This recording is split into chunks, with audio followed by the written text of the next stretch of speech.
ராசி பலன் பார்த்து பார்த்து வெறுத்து போயிட்டீங்களா? நம்ம வாழ்க்கையில மட்டும் ஏன் இப்படி நடக்குது? எப்பதான் நம்மளுக்கு விடிவு காலம் பிறக்கும் அப்படிங்கிற ஏக்கத்தோடையே அன்றாட வாழ்க்கையை நீங்க நகர்த்திட்டு இருக்கீங்களா? அப்போ நீங்க சரியான இடத்துக்கு வந்திருக்கீங்க. ஒரு உதாரணத்துக்கு நீங்க துலா ராசின்னு எடுத்துப்போம். துலா ராசியில கோடிக்கணக்கான மக்கள் இருக்காங்க உலகத்துல. ஆனா ஒரு ஜோதிடர் சொல்ற அந்த மாதாந்திர துலா ராசி பலன் எல்லாருக்குமே பொருந்துமா அப்படின்னு கேட்டீங்கன்னா கேள்விக்குறிதான். இதுல என்ன நம்ம கவனிக்க மறந்துடுறோம் அப்படின்னா, ஒரு ஜாதகத்துக்கும் பிரத்யேகமா நம்ம ராசி பலன் எடுத்தா மட்டும்தான் அது உங்களுக்கு 100% பொருந்தும். அந்த வரிசையில இந்த விஸ்வாதினி ஜோதிடம் உங்களுக்கு ஒரு புதிய அஸ்ட்ராலஜி சர்வீஸை வழங்கலான் இருக்கும். அது என்ன அப்படின்னா, உங்களுடைய பிறந்த நேரம், பிறந்த தேதி, பிறந்த ஊர் இது கொடுத்தீங்க அப்படின்னா கண்டிப்பா உங்களுடைய ஜாதகத்தை நாங்க எடுத்து உங்களுக்கு உண்டான பிரத்யேகமான மாதாந்திர ராசி பலனை நாம ஒரு ரிப்போர்ட்டா உங்களுடைய மெயில் ஐடிக்கு சென்ட் பண்ணுவோம். டிஸ்கிரிப்ஷன்ல லிங்க் இருக்கு, அதை கிளிக் பண்ணி உங்களுடைய டீட்டெயில்ஸ், அதாவது பிறந்த நேரம், பிறந்த தேதி, பிறந்த ஊர், பிறந்த நேரம் கண்டிப்பாக வேணும். அது இருந்தால் தான் அக்யூரேட்டாக உங்களுடைய ஜாதகத்தை எடுக்க முடியும். இந்த 3 விஷயத்தையும் கொடுத்துட்டு உங்களுடைய பேர், உங்களுடைய மெயில் ஐடி, உங்களுடைய மொபைல் நம்பர் இதெல்லாம் கொடுத்துட்டீங்க அப்படின்னா நம்மளுடைய வெப்சைட்டில் உங்களுக்கு ஏற்ற மாதிரி பிளான்ஸ் இருக்கும். அதாவது ஒரு மாதத்துக்கு ஒரு ரிப்போர்ட் இருந்தால் போதுமா, இல்லை 15 நாளைக்கு ஒரு தடவை ஒரு ரிப்போர்ட்டு, இல்லை வாரம் எனக்கு ரிப்போர்ட் வேணும், உங்களுடைய எதிர்பார்ப்பு இருக்குது அப்படின்னா அதுக்கேற்ற மாதிரி நம்ம ஒரு 3 டிஃப்ரெண்ட்ஸ் பிளான்ஸ் வச்சுருக்கோம். நீங்கள் அதை கிளிக் பண்ணி நீங்கள் பே பண்ணி உங்களுடைய மாதாந்திர ராசி பலனை உங்களுடைய மெயில் ஐடிக்கு நீங்கள் வாங்கிக்கலாம். இது மூலியமா உங்களுடைய வாழ்க்கையில எந்தெந்த விஷயங்கள்லாம் நீங்க செய்யலாம், எந்தெந்த விஷயங்கள்லாம் செய்யக்கூடாது அப்படிங்கிறத நாங்கள் உங்களுக்கு தெளிவாக சொல்லுவோம். அதுக்கேற்ற மாதிரி உங்களுடைய வாழ்க்கையை நீங்கள் நடத்துனீங்கன்னா கண்டிப்பாக உங்கள் வாழ்க்கையில் வெற்றி நிச்சயம். அனைவருக்கும் வணக்கம். இப்போது இந்த வீடியோவில் நம்ம என்ன பார்க்க போகிறோம் அப்படின்னா, நம்ம விஸ்வாதினி ஜோதிடம் வெப்சைட்டை எப்படி யூஸ் பண்ணணும், இது மூலிமா எப்படி நீங்கள் உங்களுக்கு பிடிச்ச பிளானை சூஸ் பண்ணணும் அப்படிங்கிறத பற்றின ஒரு டெமோ தான் இது. ஃபர்ஸ்ட் ஆஃப் ஆல் நம்ம இந்த வெப்சைட்டில் லான்ச் பண்ணியிருக்க ப்ராடக்ட்ஸ்லாம் என்னென்ன அப்படின்னு சொல்லுவோம். பொதுவாக நீங்கள் இது நாள் வரைக்கும் பார்த்து இந்த ராசி பலன் எல்லாமே, இப்போ நீங்கள் உதாரணத்துக்கு ஒரு துலா ராசி பலன் அப்படின்னு பார்க்குறீங்க அப்படின்னா, நீங்கள் ஒரு துலா ராசிக்காரர்களாக இருக்கீங்க அப்படின்னா அந்த பார்க்குற ராசி பலனில் இருக்கிற எல்லா விஷயமும் உங்களுக்கு பொருந்துமான்னு கேட்டிங்கன்னா கண்டிப்பாக இருக்காது. ஏன் அப்படின்னா, அந்த ஜோதிடர் துலா ராசிக்காரர்களுக்கு பொதுவாக எப்படி இருக்கும் அப்படின்னு தான் சொல்லுவார். ஸ்பெசிஃபிக்காக உங்களுடைய ஜாதகத்தை பார்த்து அவர் சொல்லியிருக்க மாட்டார். அப்படி சொல்லவும் முடியாது. அது ஏன்னா கோடிக்கணக்கான பேருக்கு நம்ம எப்படி இப்படி ஜாதகத்தை பார்த்து சொல்ல முடியும். ஆனால் அப்படி பார்க்குற ராசி பலன் தான் கரெக்டாக இருக்கும். அதாவது நம்மளுடைய ஜாதகத்துக்கு என்னென்ன கிரகங்கள் எங்கெங்கே இருக்குது அப்படிங்கிறத பொறுத்து எடுத்துகிட்டு வர அந்த ஒரு ரிசல்ட்டு தான் உங்களுக்கு அந்த மாத ராசி பலன் கரெக்டாக இருக்கும். அந்த ஒரு கேப்பை நம்மளுடைய விஸ்வாதினி ஜோதிடம் பூர்த்தி பண்ண போகுது. எப்படின்னா, உங்களுடைய ஜாதகத்தை நாங்கள் உங்களுடைய பிறந்த நேரம், பிறந்த தேதி, பிறந்த ஊர் நீங்கள் கொடுக்குற இந்த 3 டீட்டெயில்ஸை வச்சு நாங்களே உங்களுடைய ஜாதகத்தை கணித்து அந்த ஜாதகத்துக்கு தற்காலிகமாக எப்படி இருக்குது, அதாவது எப்படி இப்போது கோல்சார நிலைகள் எப்படி இருக்குது அப்படிங்கிறத பார்த்து அது ஒரு ரிப்போர்ட்டாக எடுத்து உங்களுடைய மெயில் ஐடிக்கு நாங்கள் சென்ட் பண்ணிடுவோம். இதுதான் நம்மளுடைய ப்ராடக்ட்டு. இந்த ப்ராடக்ட் எப்படி நம்ம டெலிவர் பண்ண போகிறோம் அப்படின்னா, இப்போது ஒரு சில பேருக்கு மாதம் ராசி பலன் பார்க்குறது வழக்கம். ஒரு சில பேருக்குலாம் 15 நாள், ஒரு சில பேருக்குலாம் வாரம் ராசி பலன் பார்ப்பாங்க. ஸோ அந்த மாதிரி இருக்கிறவங்களுக்காக பிரத்யேகமாக நம்ம பிளான்ஸ் வகுத்துருக்கோம். அது என்ன அப்படிங்கிறத பற்றி தான் இப்போ இந்த வெப்சைட்டோட டெமோவும் காட்டிட்டு உங்களுக்கு உண்டான எப்படி நீங்கள் இதை யூஸ் பண்ணலாம் அப்படிங்கிறதையும் நாங்கள் உங்களுக்கு சொல்ல போகிறோம். ஃபர்ஸ்ட் ஆஃப் ஆல் உங்களுக்கு பிறந்த நேரம், பிறந்த தேதி, பிறந்த ஊர் இந்த 3 விஷயத்தையும் நீங்கள் கையில் ரெடியாக வச்சுக்கோங்க. இப்போ நம்ம எப்படி இந்த வெப்சைட்டில் உங்களுக்கு உண்டான பிளானை சூஸ் பண்ணி எப்படி ரெஜிஸ்டர் பண்ணுறது அப்படிங்கிறத சொல்ல போகிறேன். ஃபர்ஸ்ட் ஆஃப் ஆல் நம்ம வெப்சைட்டில் 4 பிளான் இருக்குது. ஸோ பேசிக் பிளான் என்ன அப்படின்னா, வருஷத்துக்கு 500 ரூபா நீங்கள் பே பண்ணிட்டீங்க அப்படின்னா மாதம் உங்களுக்கு ஒரு ரிப்போர்ட் வந்துடும். 12 மாதத்துக்கு 12 ரிப்போர்ட். ஓகேவா? இது ஒரு பிளான். அடுத்ததாக மாதத்துக்கு 2 ரிப்போர்ட் நாங்கள் அனுப்புவோம். அதாவது ஒரு 15 நாளைக்கும் நம்ம ரிப்போர்ட் அனுப்புவோம். இதுக்கு 1000 ருபீஸ் பர் இயர். ஓகேவா? திரும்பவும் சொல்கிறேன், வருஷத்துக்கு ஒரு தடவை தான் பே பண்ணணும். அடுத்ததாக எலைட்னு ஒரு பிளான் இருக்குது. இது வருஷத்துக்கு நீங்கள் 2000 ரூபா பே பண்ணுற மாதிரி வரும். வாரம் நம்ம ரிப்போர்ட் அனுப்புவோம். ஸோ அந்த மாதிரி உங்களுக்கு வேணும் அப்படின்னா நீங்கள் எலைட் பிளான் சூஸ் பண்ணிக்கலாம்.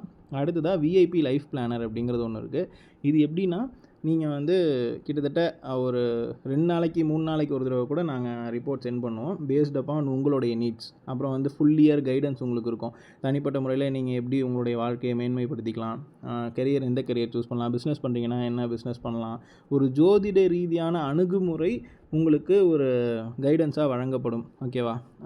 இது போக உங்களுக்கு எப்போ கல்யாணம் ஆகும், இல்லை கல்யாணம் ஆனதுக்கப்புறம் குழந்தை இல்லை, எப்போ குழந்தை பிறக்கும், எப்போ வீடு கட்டுவேன், ஸோ இந்த மாதிரி விஷயங்கள்லாம் தனிப்பட்ட முறையில் உங்களுடைய ஜாதகத்தை அனலைஸ் பண்ணி உங்களுக்கு நாங்கள் ரிப்போர்ட் அனுப்புவோம். நீங்கள் கேட்குற கேள்விகளுக்கும் எப்போதுமே ஒரு ஜோதிடராக உங்களுடைய எப்படி ஒரு ஃபேமிலி டாக்டர் மாதிரி இருப்பாங்களோ ஒரு ஃபேமிலி ஜோசியராக நம்ம எல்லா விஷயமும் உங்களுடைய வாழ்க்கையை மேன்மைப்படுத்துறதுக்கு பண்ணுவோம். அதுதான் விஐபி லைஃப் பிளானர். ஸோ இந்த மாதிரி 4 வகையான பிளான் நம்ம வச்சுருப்போம். ஸோ இதில் நீங்கள் பேசிக்காக எப்படி ரெஜிஸ்டர் பண்ணணும் அப்படின்னா, இப்போ நான் ஒரு பேசிக்காக ஒரு ₹500 பிளான் அதை வந்து நான் உங்களுக்கு டெமோ பண்ணி காட்ட போகிறேன். ஸோ அந்த சப்ஸ்கிரைபுங்கிற பட்டனை கிளிக் பண்ணிட்டோம் அப்படின்னா இந்த மாதிரி ஒரு பேமெண்ட் பேஜுக்குள்ளே போவோம். அங்கே நீங்கள் வந்து நெக்ஸ்ட்டுன்னு கொடுத்துடணும். ஃபர்ஸ்ட் ஆஃப் ஆல் நீங்கள் என்ன பண்ணுறீங்க அப்படின்னா, கீழே இருக்கிற இந்த இன்ஸ்டாகிராம் பட்டனும் ஃபேஸ்புக் பட்டனையுமே வந்து கிளிக் பண்ணி நம்மளுடைய இன்ஸ்டாகிராம் பேஜையும் ஃபேஸ்புக் பேஜையும் ஃபாலோ பண்ணி வச்சுக்கோங்க. அதே மாதிரி டெலகிராம் சேனலையுமே வந்து கிளிக் பண்ணி ஜாயின் பண்ணி வச்சுக்கோங்க. இந்த 3 இதையுமே நீங்கள் ஜாயின் பண்ணிக்கிட்டால் என்ன பயன் அப்படின்னு கேட்குறீங்கன்னா, அப்பப்போ நம்ம ஜோதிட தகவல்களும் போடுவோம். உங்களுக்கு ரிப்போர்ட் வந்துருச்சு அப்படின்னாவும் அதில் வந்து உங்களுக்கு ரிப்போர்ட் வந்துருச்சு உங்களுக்கு மெயிலில் அப்படின்னு சொல்லி நாங்கள் வந்து போட்டுருவோம். ஜஸ்ட் ஒரு நோட்டிஃபிகேஷன் மாதிரி கொடுப்போம். மாதம் 25ஆம் தேதியிலேருந்து 28ஆம் தேதிக்குள்ளார உங்களுடைய மெயிலுக்கு உங்களுடைய ராசி பலன் வந்துடும். இது வந்து பேசிக் பிளான் எடுக்கிறவங்களுக்கு. அது பொறுத்து நம்ம 15 நாளைக்கு ஒரு தடவை இல்லை வாரம் எடுக்கிறவங்களுக்கு அந்தந்த டேட்டில் நம்ம கொடுத்துருவோம். அதை நாங்கள் தனிப்பட்ட முறையில் சொல்லிடுவோம். சரியா? இப்போ நம்ம பே பண்ணிடுவோம். கொடுத்துட்டிங்க அப்படின்னா ஜஸ்ட் நம்ம இப்போ ஒரு டெஸ்ட் பண்ணுறதுக்காக உங்கள் வீடியோ டெமோக்காக நான் வந்து இங்கே அமௌண்ட் வந்து 10 கொடுத்துருக்கேன். இது வந்து நம்ம பேசிக் பிளானில் அதுக்கப்புறம் 500 அப்படிங்கிற மாதிரி மாறிடும். ஓகேவா? இப்போ வந்து அமௌண்ட் வந்து அங்கே எதுவுமே உங்களால் மாற்ற முடியாது. உங்களுடைய பெயர் வந்து நீங்கள் கொடுக்குற மாதிரி வரும். அடுத்ததாக உங்களுடைய மெயில் ஐடி கரெக்டாக கொடுத்துருங்க. ஏன்னா இந்த மெயில் ஐடி ரொம்ப முக்கியம், உங்களுடைய டிரான்சாக்ஷன் நடந்திருக்கா இல்லையா அப்படிங்கிறது. அடுத்ததாக உங்களுடைய ஃபோன் நம்பர். ஓகே, இப்போ இதெல்லாம் கொடுத்துட்டிங்க அப்படின்னா பே செக்யூர்லின்னு வரும். பேமெண்ட் பண்ணுறதுக்கு என்ன வந்து சொல்லி கொடுக்குறீங்க அப்படின்னு நீங்கள் கேட்பீங்க. பட் பே பண்ணதுக்கப்புறம் தான் உங்களுக்கு உங்களுடைய பிறந்த நேரம், பிறந்த தேதி, பிறந்த ஊர் டீட்டெயில்ஸ் எல்லாம் நாங்கள் உங்கள்கிட்ட வாங்குவோம். ஸோ இப்போ பேன்னு கொடுத்துருவோம்.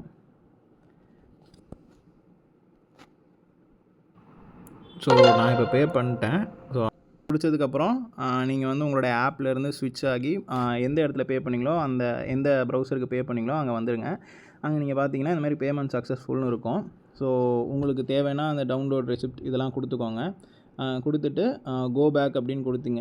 கண்டிப்பாக கோ பேக்னு கொடுக்கணும். அப்படி இல்லைனா கீழே இருக்க பேக் பட்டனை கிளிக் பண்ணணும். அடுத்ததாக இப்போ நீங்கள் வந்து பே பண்ணிட்டீங்க. இப்போ அதுவே வந்து நீங்கள் பேக்குன்னு கொடுத்துட்டீங்க அப்படின்னா உங்களுக்கு ஒரு கூகுள் ஃபார்ம்ஸ் ஓப்பன் பண்ணணும். இந்த கூகுள் ஃபார்ம்ஸில் நீங்கள் உங்களுடைய டீட்டெயில்ஸ், அதாவது பிறந்த நேரம், பிறந்த தேதி, பிறந்த ஊர், இது எல்லாமே வந்து நீங்கள் கொடுத்துடணும். ஒரு தடவைக்கு 2 தடவை படிச்சுக்கோங்க. இதில் என்னென்ன இருக்குது அப்படிங்கிறத படிச்சுட்டு இப்போ வாங்க நம்ம என்னென்ன ஃபில் பண்ணணும் அப்படிங்கிறத சொல்லிடுறேன். முதல்ல இந்த கூகுள் ஃபார்ம்ஸ் அக்கௌண்ட் ஃபில் பண்ணுறதுக்கு உங்களுடைய ஜிமெயில் அக்கௌண்ட்டை வந்து அதில் சைன்இன் பண்ணிடுங்க. ஆல்ரெடி சைன்இன்னாக தான் இருக்கும். ஒரு பேமெண்ட்டுக்கு நம்ம வந்து ஒரு டீட்டெயில்ஸ் தான் கொடுக்க முடியும். ஓகேவா? இப்போது இந்த இடத்துல ஒரு உதாரணத்துக்கு நான் வந்து ஒரு மெயில் ஐடி கொடுக்குறேன். ஓகேவா? மெயில் ஐடி gmail.com என்ன ஏதோ ஒரு, அதாவது @gmail.comனு இருக்கணும். பேர் கொடுக்கக்கூடாது. உங்களுடைய இமெயில் ஐடியை கொடுக்கணும். நேம் அப்படிங்கிற இடத்துல உங்களுடைய பேரை கொடுத்துக்கோங்க. அடுத்ததாக உங்களுடைய மொபைல் நம்பர், உங்கள் மொபைல் நம்பரையும் நீங்கள் இந்த இடத்துல கொடுத்துக்கோங்க. அடுத்ததாக பிறந்த டேட் ஆஃப் பர்த், அதாவது பிறந்த தேதியில் உங்களுடைய பிறந்த தேதி என்னவோ அதை வந்து நீங்கள் கொடுக்குற மாதிரி வரும்.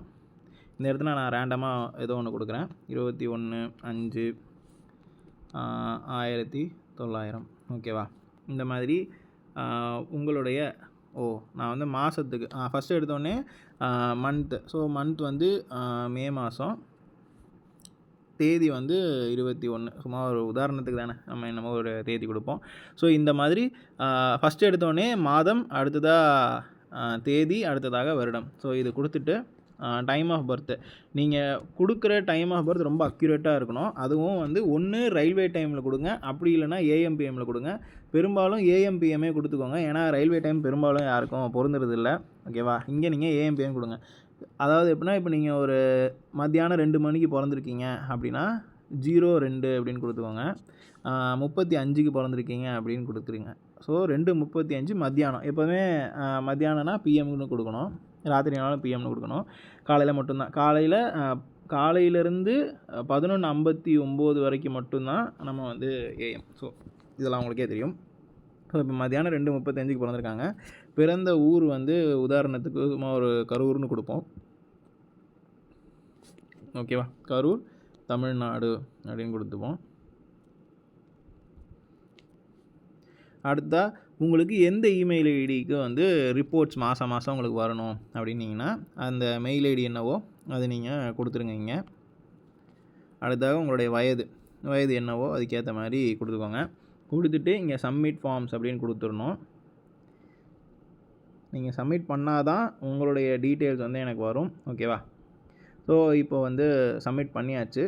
ஸோ இப்படி தான் நம்ம உங்களுடைய பிறந்த நேரம், பிறந்த தேதி, பிறந்த ஊர் இந்த ஃபார்மில் கொடுக்குறது மட்டும்தான் எங்களுக்கு வரும். ஸோ அதை வச்சு தான் உங்களுக்கு ரிப்போர்ட்ஸ் அனுப்புவோம்.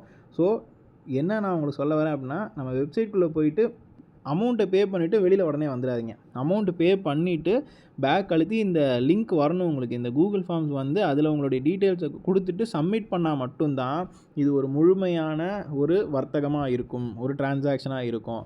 நீங்கள் வந்து பாதியில் போயிட்டீங்க அப்படின்னா, அமௌண்ட்டு கொடுக்கறதுக்கு முன்னாடி போனீங்கன்னா கூட பரவாயில்ல, அமௌண்ட் கொடுத்ததுக்கப்புறம் இந்த லிங்க் வருதான்னு ஒரு தடவை பார்த்துக்கோங்க. பார்த்துட்டு இந்த லிங்க்கில் நீங்கள் டீட்டெயில்ஸ் கொடுத்தா மட்டும்தான் வரும். அப்படி இல்லைன்னா நம்மளுடைய தொலைபேசி எண்ணுக்கு வந்து நம்மளுடைய வெப்சைட்டில் தொலைபேசி எண் இருக்கும், நீங்கள் எப்போ கான்டாக்ட் பண்ணிக்கலாம். ஓகேவா? ஸோ இப்படி தான் நம்ம வெப்சைட்டில் ரெஜிஸ்டர் பண்ணணும். இன்னும் என்ன வெயிட் பண்ணுறீங்க? ரெஜிஸ்டர் பண்ணி உங்களுடைய பிரத்யேகமான ராசி பலன் ரிப்போர்ட்ஸை வாங்கிக்கோங்க. உங்கள் வாழ்க்கையில் மேன்மேலும் வளர்ந்து சௌக்கியமாக இருக்கணும் அப்படின்னு எல்லாம் இறைவன்ட்ட நான் வேண்டிக்கிறேன். நன்றி, வணக்கம். Hi all, welcome to the Bhaskar Yogesh cricket prediction channel. இன்றைக்கி நம்ம இந்த வீடியோவில் என்ன பார்க்க போகிறோம் அப்படின்னா, ஐபிஎல்லுடைய செமிஃபைனல் மேட்ச் ப்ரெடிக்ஷன்ஸாக பார்க்க போகிறோம். நாம் கணிச்சிருந்த மாதிரியே குவாலிஃபயர்ஸ் 2ல் வந்துட்டு ராஜஸ்தான் ராயல்ஸ் தான் ஜெயிக்கும்னு சொல்லியிருந்தோம். பட் என்ன நடந்தது அப்படின்னா, நான் வீடியோ போடுறத வந்து பப்ளிஷ் பண்ணவே இல்லை. ஆக்சுவலாக பப்ளிஷ்னு கொடுத்துட்டேன், பப்ளிஷ் ஆகவே இல்லை. அதுதான் எனக்கே ஷாக்கிங்காக இருந்தது. அப்புறம் பார்த்தா வீடியோ என்னடா இன்னும் வீடியோ போடவே இல்லையா அப்படின்னு இருந்துச்சு. அதனால தான் உங்களுக்கு வீடியோ மேட்ச்சு பாதி போயிட்டு இருக்கும்போது வந்திருக்கோம். அது நெட்வொர்க் ப்ராப்ளம்னால அது அப்படி ஆயிடுச்சு. சரி, நம்ம கணிச்சிருந்த மாதிரியே ராஜஸ்தான் ராயல் ஜெயிச்சிருந்தது. ஸோ இன்றைக்கி அந்த மாதிரி ஜெயிக்குமா அப்படிங்கிறத பொறுத்திருந்து பார்ப்போம். இந்த ப்ரெடிக்ஷன்ஸ் வந்து இந்த 12 பிளேயர் தான் விளையாடுவாங்க அப்படிங்கிற ஒரு அசம்ஷனில் எடுத்திருக்கு. சப்போஸ் இதில் ஏதாவது மாறுதல்கள் வருது டாஸ் போட்டதுக்கப்புறம் அப்படின்னா நம்ம டெலிகிராம் சேனலில் நம்ம அப்டேட் பண்ணோம். ஸோ மறக்காமல் நம்ம டெலிகிராம் சேனலில் ஜாயின் பண்ணிக்கோங்க. லிங்க் கீழே டிஸ்கிரிப்ஷனில் இருக்குது. டாஸ் போட்டதுக்கப்புறம் டெலிகிராம் சேனலில் எந்த டீம் வின் பண்ணும் அப்படிங்கிறதே நம்ம டெலிகிராம் சேனலில் தான் அப்டேட் பண்ணுவோம். அதுக்கப்புறமா ஒரு 5 ட்ரீம் டீம் தருவோம். அதையுமே நீங்கள் யூஸ் பண்ணி ட்ரீம் 11 விளையாடலாம். வீடியோ ஃபஸ்ட் டைம் வரீங்க அப்படின்னா லைக் பண்ணுங்கள், உங்கள் ஃப்ரெண்ட்ஸுக்கு ஷேர் பண்ணுங்கள், மறக்காமல் நம்ம சேனலுக்கு சப்ஸ்கிரைப் பண்ணிடுங்க. இன்றைக்கி யார் நல்லா விளையாடுவாங்க அப்படின்னா, Shubman Gill, Jos Buttler, Jason Holder, Washington Sundar, Prasidh Krishna, ராகுல் தெவாட்டியா இவங்களாம் நல்லா விளையாடுறதுக்கான வாய்ப்புகள் இருக்குது. அதுலேயும் இன்றைக்கி ஜாஸ் பட்லரும் ராகுல் தெவாட்டியும் நல்ல ஒரு பர்ஃபார்மன்ஸ் பண்ணுறதுக்கான வாய்ப்புகள் இருக்குது. Shubman Gill, Jason Holder, Washington Sundar இவங்க வந்து இவங்களோட கம்பேர் பண்ணால் செகண்ட் ரேங்க் தான். ஸோ பிரசித் கிருஷ்ணா நல்ல பர்ஃபார்மன்ஸ் கொடுக்கறதுக்கான வாய்ப்புகள் இருக்குது. ஸோ இன்றைக்கி கிட்டத்தட்ட ஜிடியிலேருந்து ஒரு 6 பிளேயர் நல்லா விளையாடுறாங்க. அப்படிங்கிறப்போ ஜிடிக்கு கொஞ்சம் வாய்ப்பு அதிகமாக இருக்கா அப்படிங்கிறத நம்ம இப்போ பார்த்துருவோம். ஹர்ஷத் கான், அதாவது ஜிடியில் 7 பிளேயர் நல்லா விளையாடுறாங்க. ஆர்ஆர்னு பார்த்துக்கிட்டிங்கன்னா ரியான் பராக், எஸ்எஸ்வி ஜெய்ஸ்வால், துருவ் ஜுரேல், சிம்ரன் ஹெட்மயர், நாண்ட்ரே பர்கர் இந்த 5 பேருமே நல்லா விளையாடுறதுக்கான வாய்ப்புகள் இருக்குது. ஸோ இப்போ ஆர்ஆரில் இன்னும் எக்ஸ்ட்ரா பிளேயர்ஸ் நல்லா வராங்க அப்படின்னா சரிசமமான ஒரு ஈக்குவலான ஒரு போட்டியாக இருக்க வாய்ப்புகள் இருக்குது. அதனால் எனக்கு தெரிஞ்சு ஒரு ரொம்ப காம்படிட்டிவான மேட்சாக போகிறதுக்கான வாய்ப்புகள் இருக்குது. ஸோ பொறுத்திருந்து பார்ப்போம். அதுவும் பேட்டர்ஸ்க்கு நிறையா வாய்ப்புகள் கிடைக்கிற மாதிரி ஒரு ஹை ஸ்கோர் மேட்சாக இருக்கிறதுக்காகவும் வாய்ப்புகள் இருக்குது அப்படிங்கிற மாதிரி காட்டுது. ரிஸ்கி கேம்பிள் அப்படின்னு பார்த்துக்கிட்டிங்கன்னா ரஷித் கான் அப்புறம் அசோக் சர்மா இவங்க 2 பேருக்குமே 75% நல்லா இருக்குது. முகமது சிராஜ் சுமாராக தான் இருக்குது, எடுத்துக்க வேண்டாம். சாய் சுதர்ஷன் டீசெண்டான ஒரு பர்ஃபார்மன்ஸ் இருக்கும், பெருசாலாம் இருக்காது, ஒரு 20-30 ரனில் அவுட் ஆகிறதுக்கு வாய்ப்புகள் இருக்குது. ககிஸ்வர் அபாடா ரிஸ்க்கு தான், இன்றைக்கி எடுத்துக்க வேண்டாம். நிஷாந்த் சிந்து ரிஸ்க்கு தான், அவங்களே எடுத்துக்க வேண்டாம். ஸோ அப்படி பார்க்கும்போது இன்றைக்கி கிட்டத்தட்ட ஜிடியோட பவுலர்ஸ் எல்லாருமே வந்து கொஞ்சம் சொதப்புற மாதிரி காட்டுது. ஸோ அப்படி Rashid Khan okay, Mohammed Siraj prime bowler, அவருமே கொஞ்சம் சொதப்புறாரு. ககிஸ்வர் அபாடாவும் போகலாம். ஸோ எனக்கு தெரிஞ்சு இன்றைக்கி ஜிடியோட பவுலிங் அவ்வளோ மாசாக பேசும்னு சொல்கிற மாதிரி தெரியல. அதே ஆர்ஆர்னு பார்த்துக்கிட்டிங்கன்னா ரவீந்திர ஜடேஜாவுக்கு ரிஸ்க்கு, ஜோஃப்ரா ஆர்ச்சருக்கும் ரிஸ்க்கு தான், ரவி பிஷ்னாய் ரிஸ்க்கு, வைபவ் சூரியவன்சி 75% குட் நல்லா தான் இருக்குது, அவர் எடுத்துக்கலாம். துஷார் தேஷ்பாண்டே கொஞ்சம் நல்லா இருக்க மாதிரி இருக்கும், அப்புறம் ஃபேட் ஆகிடுவார். ஸோ வேண்டாம். டொனோவான் ஃபெராரியாவும் 75% ரிஸ்க்கு. ஸோ ஆர்ஆர்லேயுமே பவுலிங் பெருசாக இருக்க மாதிரி தெரியல. ஸோ எனக்கு தெரிஞ்சு அதாவது சில மேட்ச்லாம் நான் பவுலர் டாமினன்ட் மேட்ச்னு சொல்லுவேன். இந்த மேட்ச் வந்து பேட்டர்ஸ் டாமினன்ட் தான். கிட்டத்தட்ட 200+ வரதுக்கான வாய்ப்புகள் இருக்குது, ஈஸியாக அடிக்கிறதுக்கான வாய்ப்புகள் இருக்குது. பிரிஜேஷ் சர்மாவும் ரிஸ்க் தான். ஸோ குட் ஸ்டார்ட், ஆரம்பத்தில் ஒரு விக்கெட் எடுப்பார், அப்புறம் அடி பொழந்துருவாங்க. ஸோ கவுண்ட்டுன்னு பார்க்கும்பொழுது ஜிடியில் 7 பிளேயர் நல்லா விளாட்றாங்க, ஆர்ஆரில் 5 பிளேயர் நல்லா விளாட்றாங்க. ஸோ இந்த தடவை யார் ஜெயிப்பாங்க அப்படிங்கிறது ஒரு நெக் டு நெக் காம்படிஷனாக தான் இருக்கும். ஸோ வின்னர் யார் அப்படின்னு தெரிஞ்சுக்கணுன்னா டெலிகிராம் சேனலில் ஜாயின் பண்ணிடுங்க. லிங்க் கீழே டிஸ்கிரிப்ஷனில் இருக்குது. அதுதான் இது வந்து இன்னிங்ஸ் வைஸ் ப்ரெடிக்ஷன்ஸ். ஒரு இன்னிங்ஸை 2ஆக பிரிச்சுக்கோங்க, 2 இன்னிங்ஸை 4ஆக பிரிச்சுக்கோங்க. பாக்ஸ் இருந்துங்கன்னா அந்த டைமில் நல்லா விளாடுவாங்க, பாக்ஸ் இல்லைனா நல்லா விளாட மாட்டாங்க. அப்படி பார்க்கும்போது ஜிடியில் ஒரே ஒரு பிளேயர் தான் நல்லா விளாட்றாங்க, மீதி எல்லாருமே ஆவரேஜ் அப்புறம் புவர் தான் இருக்காங்க. இதே ஆர்ஆர்னு பார்த்துக்கிட்டிங்கன்னா அதே மாதிரி தான், ஒரே ஒரு பிளேயர் தான் நல்லா வராங்க, மீதி எல்லாம் ஆவரேஜ் புவர். ஸோ எனக்கு தெரிஞ்சு இந்த மேட்ச் சரியான ஒரு காம்படிட்டிவ் மேட்சாக தான் போகும். ஸோ வின்னர் யார் அப்படின்னு தெரிஞ்சுக்கணுன்னா நம்ம டெலிகிராம் சேனலில் ஜாயின் பண்ணுறேங்க. இது நாள் வரைக்கும் இந்த ஐபிஎல் சீசன்லேயே இந்த சீசன் மட்டும்தான் நான் ஒரு மேட்ச் கூட பெய்டு ப்ரெடிக்ஷன்ஸ் வாங்காமல் உங்களுக்காக பண்ணியிருக்கேன். ஆனால் ரெஸ்பான்ஸ் 0. ஆனால் ரிசல்ட்டு 80-85% பக்கம் நமக்கு கொடுத்துருக்க மேட்ச் கரெக்டு. ஸோ தொடர்ந்து சப்போர்ட் பண்ணுங்கள். நன்றி, வணக்கம்.